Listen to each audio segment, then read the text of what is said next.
Bom dia, irmãos. Estamos aqui para mais um estudo da Escola Bíblica Dominical. E o convite hoje é para que estudemos a Carta de Paulo aos Gálatas, escrita pelo apóstolo Paulo no ano de 54, 55 depois de Cristo. Ela possui apenas 6 capítulos e talvez você não sabia, mas ela leva 20 minutos apenas para ser lida. E eu queria ler o que Paulo diz em outra carta dele, em Efésios 4,13, quando ele fala: até que todos cheguemos à unidade da fé e do pleno conhecimento do Filho de Deus, ao estado de homem feito, à medida da estatura da plenitude de Cristo. Deus hoje quer fazer você crescer mais, quer fazer você ser mais parecido com Cristo. E a carta de Paulo aos Gálatas vai nos ajudar. Ela é conhecida como a Escritura da Liberdade Cristã. Você vai entender direitinho por que ela é conhecida assim. E a oração é que Deus traga um impacto em nossas vidas e nos ajude a enxergar a vida cristã de forma diferente da que enxergamos hoje. Se acomode, se prepare para Deus falar com você.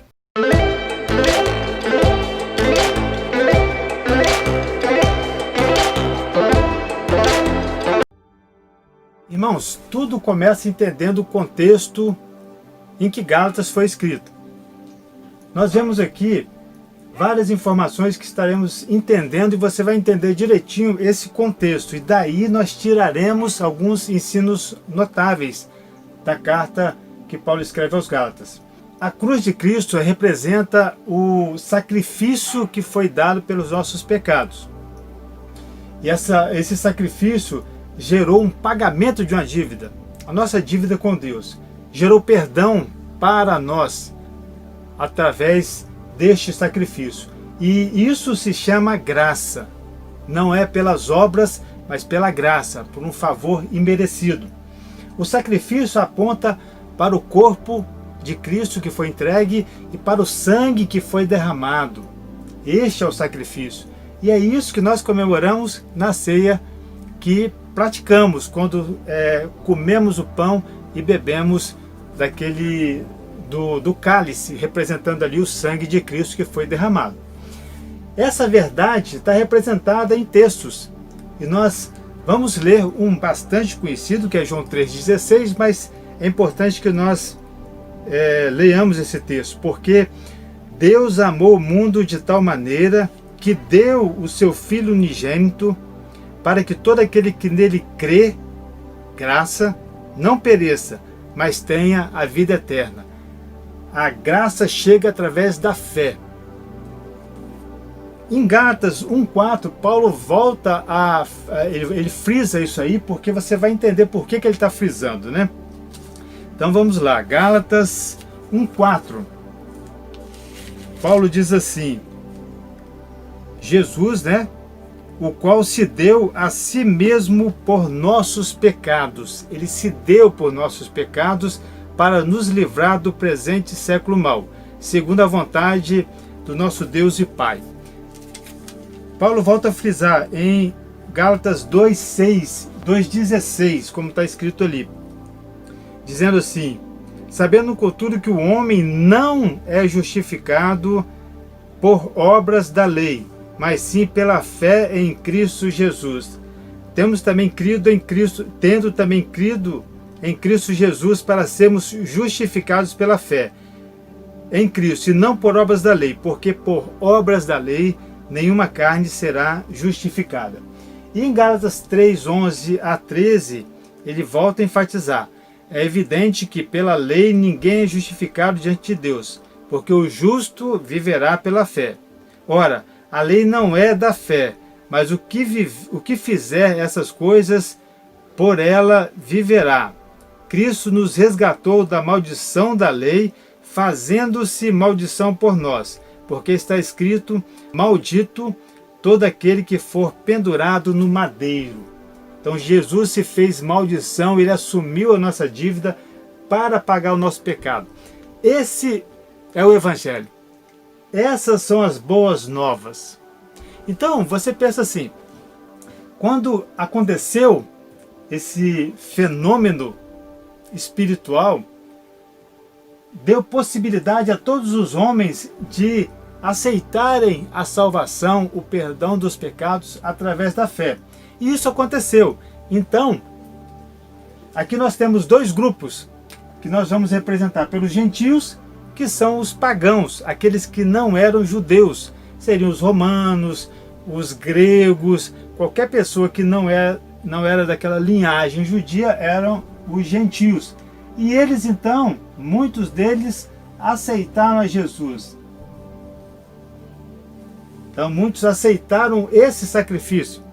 Só que naquela época também tinham as pessoas que eram de linhagem judaica, vindas lá de Abraão, Isaac, Jacó, né, as 12 tribos. Essas pessoas, muitas delas, também identificaram Jesus, o Messias, aquele que viria trazer libertação. Eles conseguiram, através do Espírito Santo, enxergar Jesus como aquele Messias que iria vir e que eles estavam esperando. Alguns judeus, né? Então eles também aceitaram Jesus. Ok, então este é o contexto.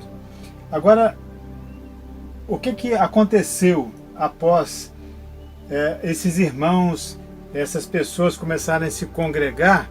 Surgiu um grupo chamado judaizantes. Esse grupo ele é registrado lá em Atos 15:1, quando acontece a primeira assembleia, o primeiro concílio para definir ou para decidir sobre uma questão importante que esses judaizantes estavam introduzindo na igreja. Olha o que ele fala. Atos 15:1. Então alguns que tinham descido da Judéia ensinavam aos irmãos: se não vos circuncidades segundo o rito de Moisés, não podeis ser salvos. Nesse contexto, essas pessoas, algumas pessoas chamadas judaizantes, que eram líderes, eles começaram a ensinar que não bastava somente a cruz, precisava de algo mais. O que seria algo mais? A circuncisão, a observação de alguns ritos mosaicos. Então, para esses gentios, não bastava mais a cruz, somente a cruz. Não bastava mais a graça, somente a graça. Precisava do algo a mais.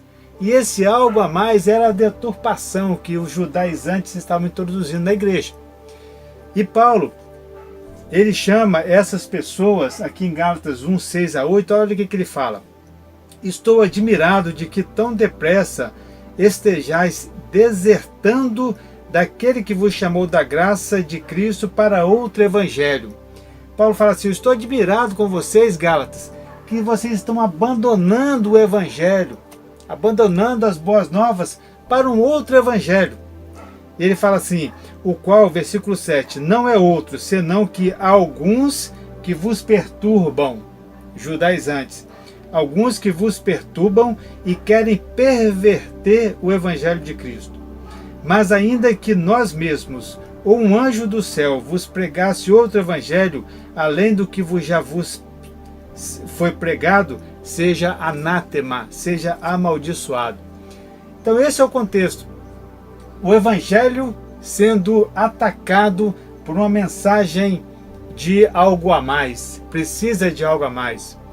Hoje nós vemos muito isso aí colocando-se na igreja.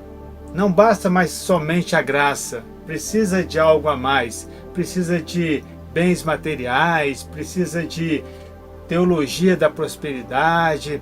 Então isso é um assunto para outro momento, mas hoje sempre tem esses ataques à igreja. E na igreja da Galácia, ou na igreja a igreja primitiva, esse erro começou a ser ensinado. E acontece então o primeiro concílio, que eu citei em Atos 15:1, e aí então os apóstolos definem que é somente pela graça. Eu lembro que quando eu ia para Colatina, quando eu era menor, a gente ia visitar nossos parentes, uma imagem sempre que eu tinha na minha mente eram pedras grandes, onde cristãos escreviam assim: só Cristo salva, ou só Jesus salva. Era a mensagem que foi muito pregada nessa época, através de pedras, de muros, e aquilo ficou marcado no meu coração. Essa é a mensagem do Evangelho. Só Cristo salva. E essa é a mensagem que Paulo tenta dizer ou prevenir aos cristãos, dizendo o seguinte: se vocês aceitarem um outro evangelho que não seja esse da cruz, vocês estão jogando tudo fora, porque é somente pela graça. E essa mensagem então, essa mensagem deturpada é combatida por Paulo, e você percebe o seguinte: se Gálatas não tivesse sido escrita, nós hoje, cristãos, seríamos simplesmente um grupo a mais dentre os judeus. Como tem os fariseus, os saduceus, os zelotes, os essênios, cada um dentro da sua característica, os cristãos seriam mais um grupo, porque eles iam estar ainda vivendo uma lei antiga, e excluindo a graça total que foi pregada na cruz através de Cristo. Agora eu convido você para nós tirarmos da carta de Gálatas alguns ensinos notáveis. Eu escolhi 3, esse aqui é o primeiro. Erros devem ser combatidos. Olha que interessante o que aconteceu nessa ocasião. Os judaizantes começaram a pregar, a ensinar essa mensagem deturpada do Evangelho, e eles, como eram de linhagem judaica, tinham muita força. E aconteceu uma coisa interessante.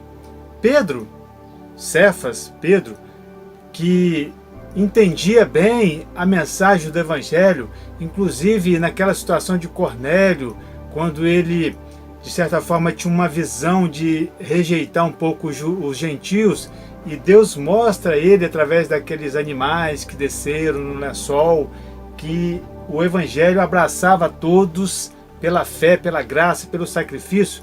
Pedro entendia direitinho a mensagem.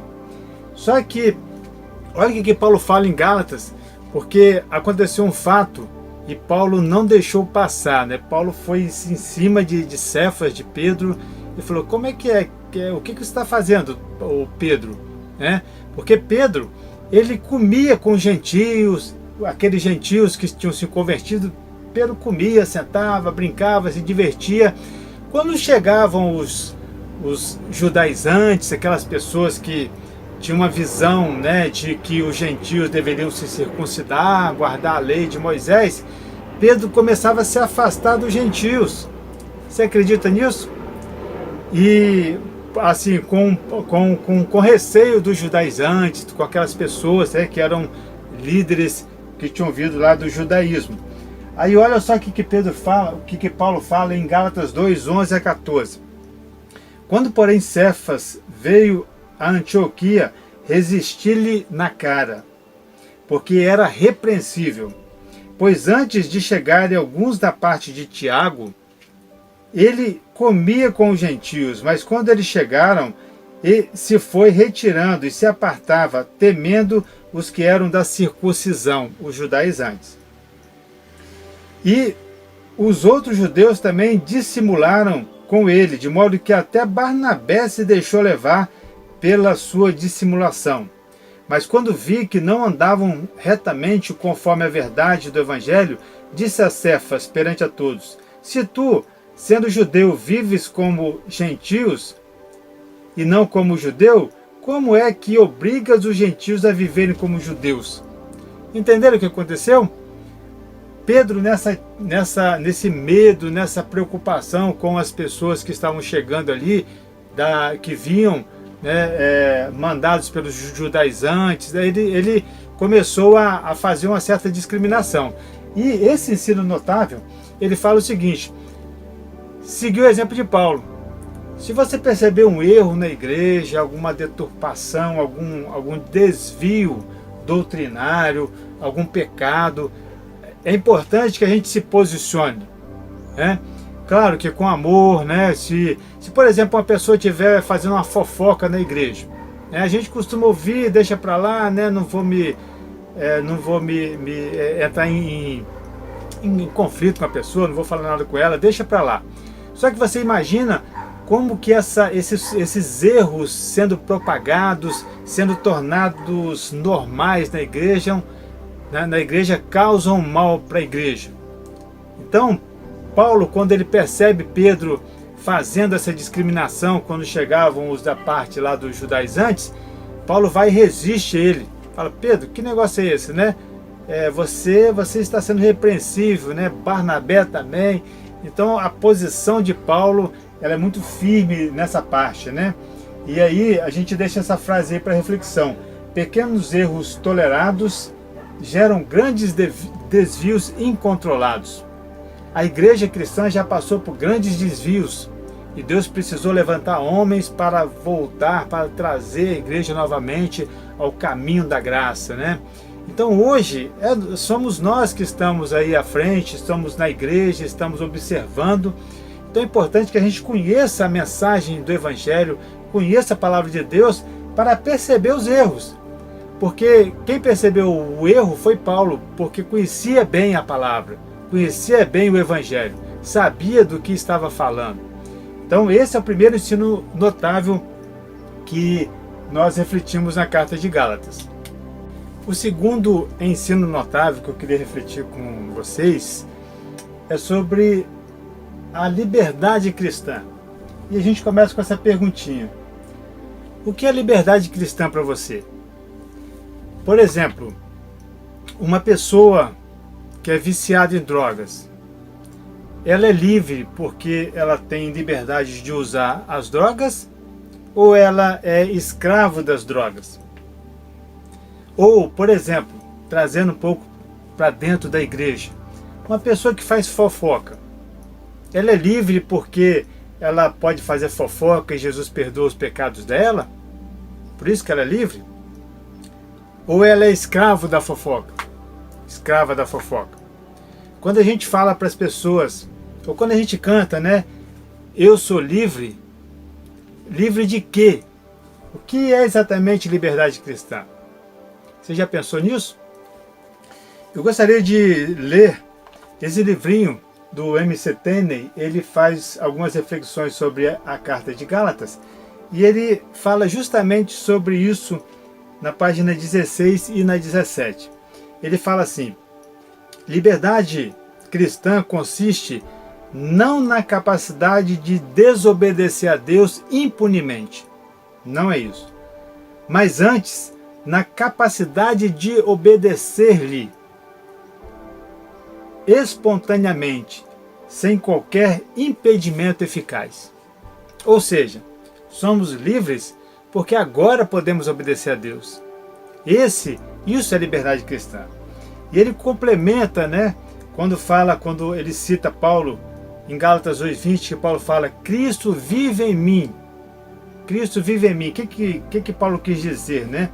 Ele fala assim: Cristo vive em mim é um aspecto subjetivo da liberdade, porque a vida cristã, dessa maneira, mostra-se não como uma luta entre a vontade relutante do homem e a vontade dominadora de Deus. Não é isso. Não é essa luta de a vontade do homem com a vontade de Deus.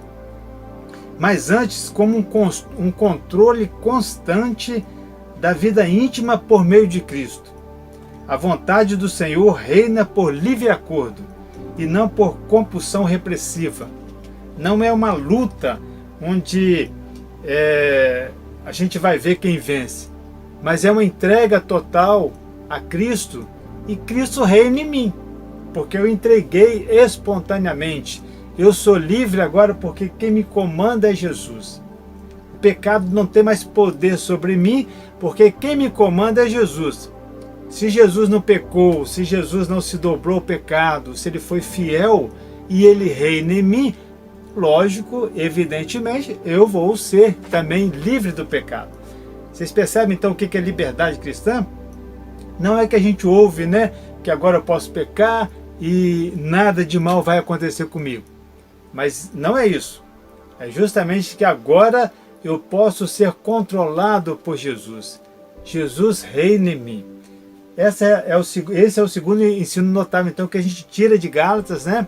E ele aponta para um terceiro ensino notável que a gente vai ver agora, fechando o nosso estudo, e eu vou remapear aqui o nosso quadro. Agora, o último ensino notável, a gente chamou de a marca do cristão. Qual que você definiria ser a marca de um cristão? Será que é uma pessoa que vai muito à igreja?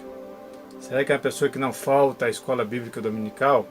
Será que é uma pessoa que usa um paletó, bigode, barba feita, bem arrumado, anda com a Bíblia debaixo do braço? Qual que é a marca do cristão?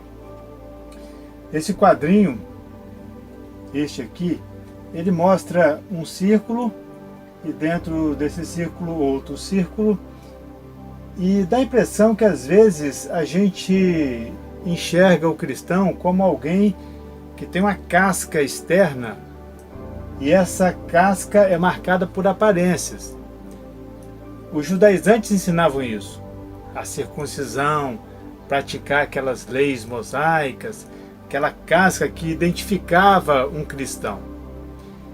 Só que dentro dessa casca, o que ia realmente dentro daquela pessoa era mágoa, ódio, rancor, falta de perdão, muito sério na igreja. Então, por fora, uma aparência farisaica. Os fariseus tinham essa característica. Gostavam de estar nas esquinas, oravam bonito, mas por dentro, Jesus fala que era igual sepulcros caiados. Tinha toda imundícia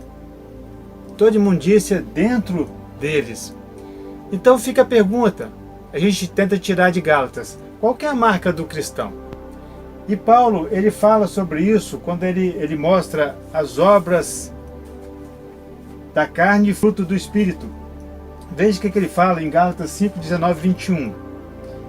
Obras da carne. Ora, as obras da carne são manifestas, as quais são prostituição, a impureza, a lascívia, a idolatria, a feitiçaria, inimizades, contendas, ciúmes, iras, as facções, as dissensões, os partidos, as invejas, as bebedices, as orgias e coisas semelhantes a essas, quanto às quais vos previno, como já antes vos preveni, que as que tais coisas praticam não herdarão o reino de Deus. Então, dentro dessa pessoa que aparenta ser um cristão, está tudo isso aqui, né? Essas obras da carne. E o fruto do Espírito? Mas o fruto do Espírito é amor, gozo, a paz, a longanimidade, a benignidade, a bondade, a fidelidade, a mansidão, o domínio próprio. Contra essas coisas não há lei. Então, a reflexão é, qual que é a marca do cristão? O que um cristão deve possuir para dizer assim, eu tenho a marca de Cristo? Qual que é essa marca? Então a gente vai fazer outro quadro agora para refletir mais sobre esta marca do cristão. Agora perceba agora neste quadro, quem está no centro da vida da pessoa? Jesus está no centro e eu estou aqui como... Eu não consigo sumir, eu preciso estar presente, porque Deus entregou a vida para mim, mas eu devolvo a vida para Cristo controlar. Esta, na verdade, é a marca do cristão. Quando eu aceito ser controlado por Jesus. E isso, irmãos, só é possível de uma forma, não existe outra possibilidade. Somente quando eu me nego, quando eu nego as minhas vontades, quando eu nego a mim mesmo e entrego esse controle para Cristo, é que isso se torna possível. E Jesus ele ensina isso em Marcos 8,34, quando ele fala assim, e chamando a si a multidão com os discípulos, disse-lhes, se alguém quer vir após mim, ou seja, se alguém quer ser meu discípulo, se alguém quer ter a minha marca, negue-se a si mesmo, tome a sua cruz e siga-me.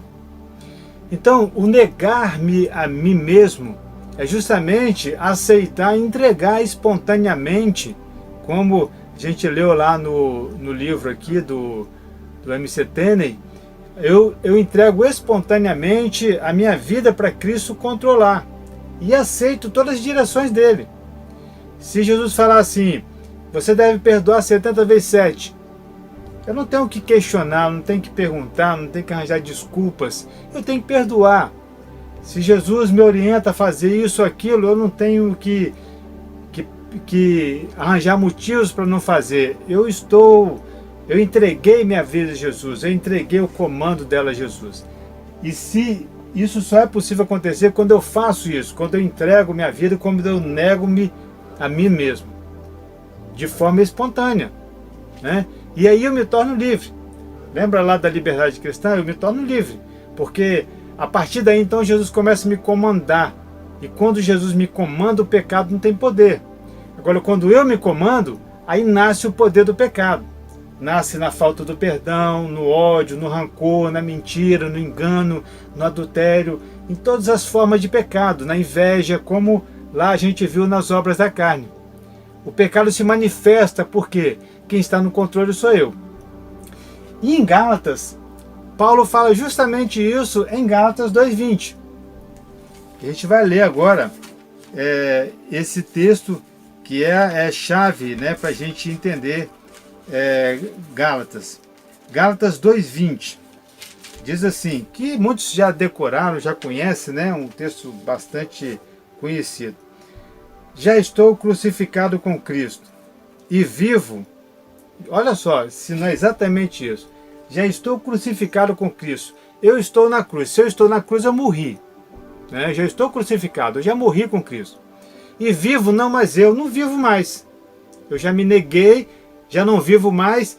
Cristo vive em mim. Quem comanda então é Cristo.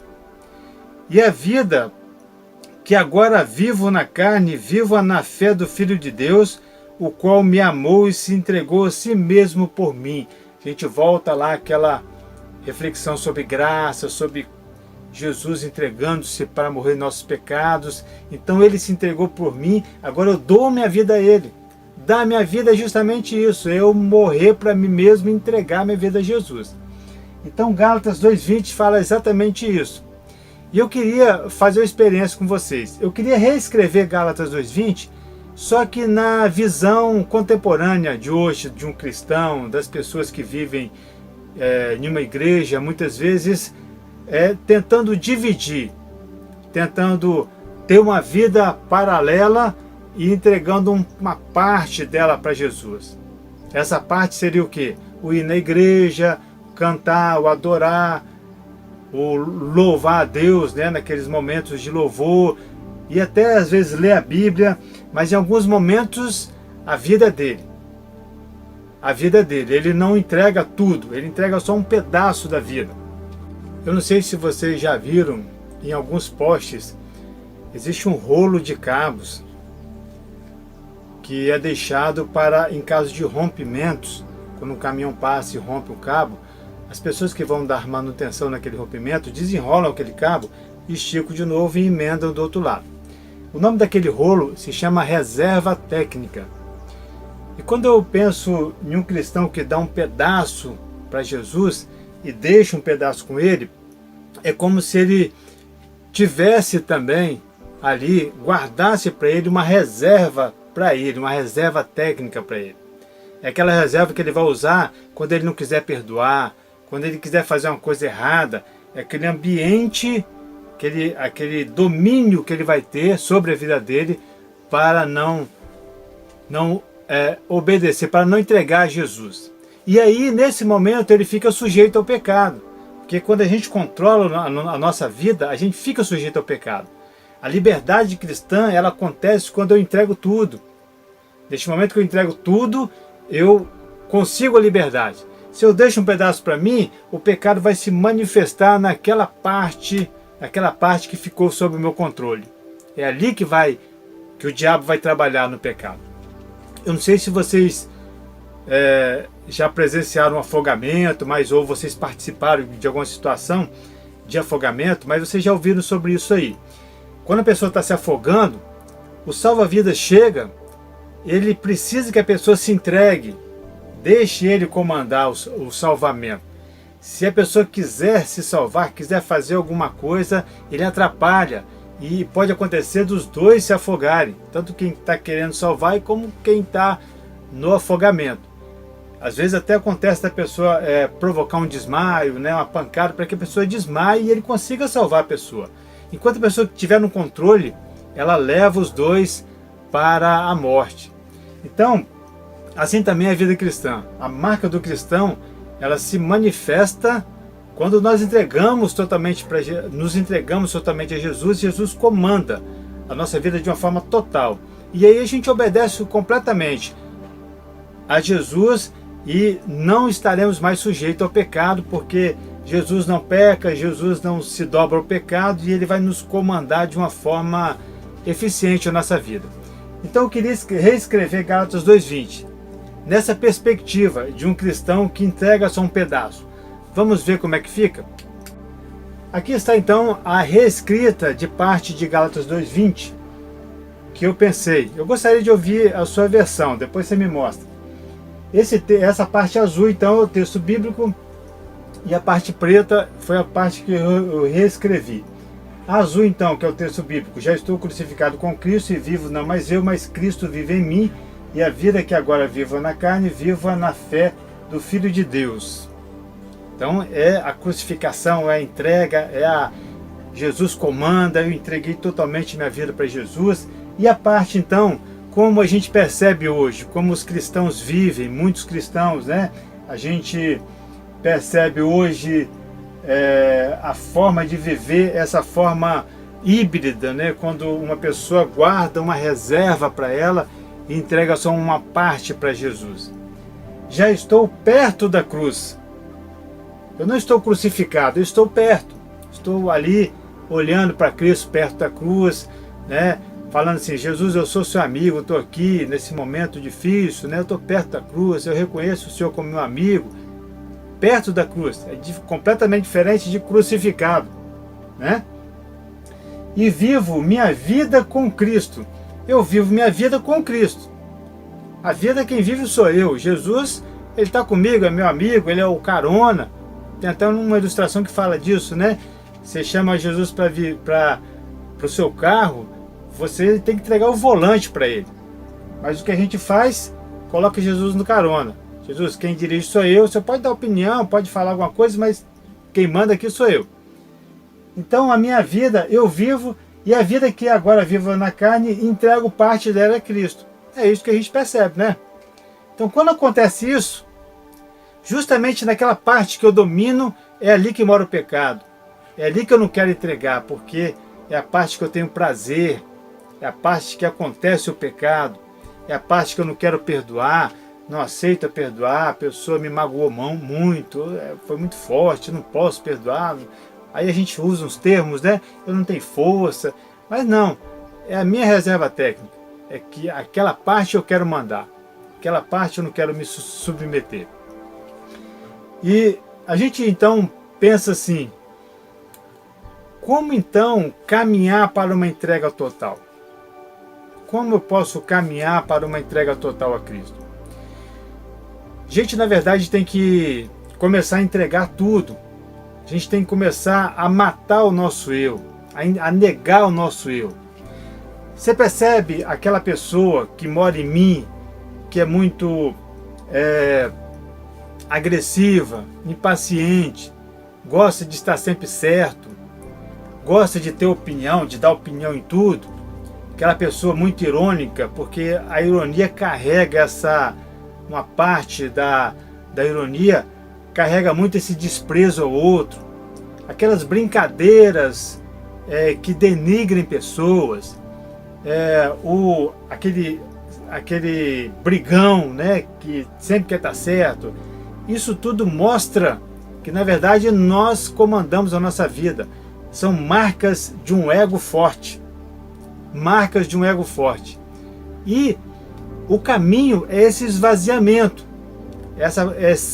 Começar a caminhar para ser mais passivo, para respeitar mais as pessoas, para não querer ter sempre opinião, ter sempre a palavra de que você está certo, não querer dar opinião em tudo. Isso são marcas de um ego forte, que é sempre estar, né? Tem até uma brincadeira que fala assim: duas pessoas conversando, né? Aí a pessoa chega, posso participar da conversa, da discussão? Aí a pessoa, tudo bem, pode. Aí ele fala assim, qual é o assunto? Nem sabe qual que é o assunto, quer entrar na discussão, quer participar, quer mostrar quem ele é, quer falar, né, que eu sou assim, que eu sou assado, né? São marcas de um ego forte. E essas marcas de um ego forte, elas têm que caminhar para um esvaziamento. Porque se eu sou um ego forte para as pessoas que eu convivo, para meus amigos, meu irmão, meu esposo, minha esposa, se eu sou um ego forte, se eu sou aquela pessoa muito eu, quando chegar diante de Cristo, eu vou continuar sendo eu. Eu vou continuar tendo dificuldade de abrir mão, de me negar a mim mesmo. A gente fecha então o estudo e convidando a gente, né, nós como igreja, para esse caminhar de um esvaziamento diante do meu próximo. Porque enquanto eu não me esvaziar diante do meu próximo, eu não vou me esvaziar diante de Deus. E aqui, irmãos, é muito importante a gente aprender isso. Enquanto a gente não manifestar as características com as pessoas, a característica, por exemplo, de humildade, de um esvaziamento com as pessoas, esta falta da característica vai se manifestar com relação a Deus. Olha só o que 1 João nos diz, 1 João 4:20. Se alguém diz, eu amo a Deus e odeio seu irmão, é mentiroso. Pois quem não ama a seu irmão, ao qual viu, não pode amar a Deus a quem não viu. Ou seja, as minhas características como pessoa, que são manifestadas junto às pessoas, aos meus irmãos, aos meus amigos, elas vão se estender também a Deus. Se eu falo que eu amo a Deus e odeio meu irmão, eu sou mentiroso. Se eu falo que eu estou vazio para Deus e não sou vazio com as pessoas, sou uma pessoa invejosa, a inveja manifesta muito isso, né? O querer o que o outro tem. Se eu sou invejoso, rancoroso, essas características como ironia, querer estar sempre certo, ser uma pessoa grossa, ser uma pessoa muito... querer sempre estar presente em tudo, querer ser muito elogiado, todos esses são características de um ego forte. E esse ego forte, não tenha dúvida, vai se manifestar também com Deus. E você não vai conseguir o esvaziamento com Deus que você precisa, que eu preciso, para que Jesus comande a minha vida e a marca real de um cristão se manifeste. Então esse é o convite, que a gente enxergue as nossas deficiências na carta de Gálatas, que a gente não queira viver regras para enganar quem realmente nós somos, que aconteça um real esvaziamento e uma real entrega do controle de nossa vida, para que a gente tenha uma igreja forte, uma igreja marcada com as características de Cristo. Que Deus nos abençoe, que você aproveite bem essa lição e aplique, né, na sua vida, né, que é uma coisa que eu acho que é crucial para a vida da igreja hoje, para a vida dos cristãos, que nós entreguemos o comando de nossas vidas a Jesus. Que Deus abençoe você e tenha um bom dia.